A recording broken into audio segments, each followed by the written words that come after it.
Building Commands. Before we get into the essentials of building commands, we have some good news. Commands are sort of an outgrowth of the subjunctive. Maybe because if I tell you to do something, I'm not sure if you're going to do it. So there's some uncertainty involved. That means a lot of the stuff in this section is going to look pretty darn familiar. You use formal commands with anyone who you would refer to as usted or ustedes, like doctors, old people, and people you don't really know well. Also, remember that Spanish speakers in Latin America use ustedes for informal situations too, so keep that in mind. With all that being said, here's how you make formal commands. We'll start with the AR verb, so let's pick one out. How about bailar? Okay, we take the yo form of the verb, which is bailo. We chop off the o, then add an e if we're commanding one person, an usted, and an en if we're commanding more than one person, or ustedes. And there you go. Now our verb is ready to use. Our usted command, baile, and our ustedes command, bailen. So we can use the usted command, baile, to command or request someone to dance. Baile. Yo dije, baile. Y ustedes también bailen. When we're using an usted or ustedes command, we can express it two ways. We can say the person we're addressing the command to after our verb. Baile usted. Bailen ustedes. Or we can just say the verb and let the usted or ustedes be implied. Baile. Bailen. This is how you'll see it most of the time, since you already have the different ending to let your listeners know it's a command. The ER and IR verbs work almost the same way. Let's look at vender, to sell, and dividir, to divide. First, we change them to their yo forms, which gives us vendo and divido. Then we knock off the O's, and finally we add an A to the end if we're giving the command to one person, and an AN if we're commanding more than one person. That makes the command forms of the verbs venda and vendan, and divida and dividan.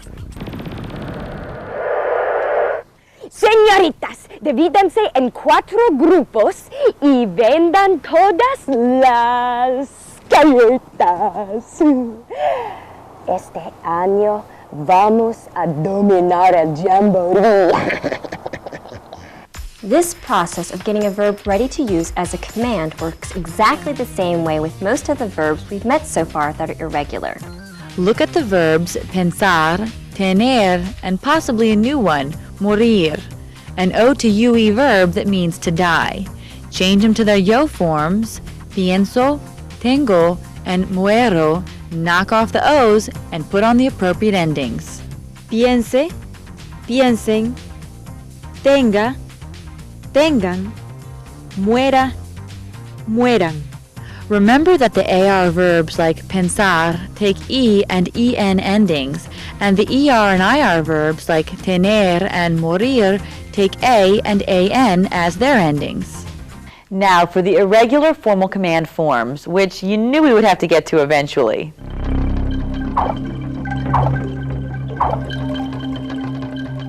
The only irregulars that cause real problems are the command forms for the verbs ir, ser, and dar.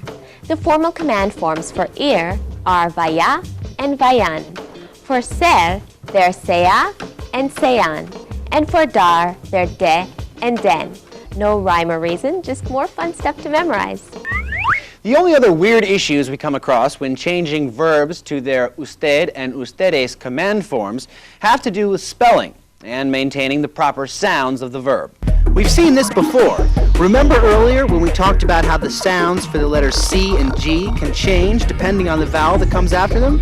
Well, the same issues arise when we try to add an E or EN to the stems of AR verbs. Check out the verbs buscar and pagar. We can put them in their yo form, no problem. Busco and pago. But if we try to add an E or EN, the sounds of the C and G will change. Buse, paje, no, no, no. So in these cases, we make spelling changes to keep the sounds of the letters the same. We change the C into QU and the G into GU. Busque, pague. Sí, eso es. Let's check back in with Danito and see how he's coming along with those groceries. Señor, estoy buscando el cereal. ¿Dónde está? So he's looking for the cereal, and he's asking the clerk for help. Vaya al tercer pasillo y busque la estantería grande. Los cereales están allí. Let's see if Danito can figure this one out. First, the clerk said, vaya al tercer pasillo busque. Looks like Danito remembers that vaya is the formal singular command form of the verb ir, to go. So vaya al tercer pasillo means go to the third aisle. The clerk was telling him to go. And what about that second sentence? Busque la estantería grande. Hey, Danito, what's that Q doing in a form of the verb buscar? He knows you have to change the C in buscar to a QU to preserve that hard sound. She told Danito to look for the big display. The cereal's there. Congratulations, Danito. Cereal for dinner tonight.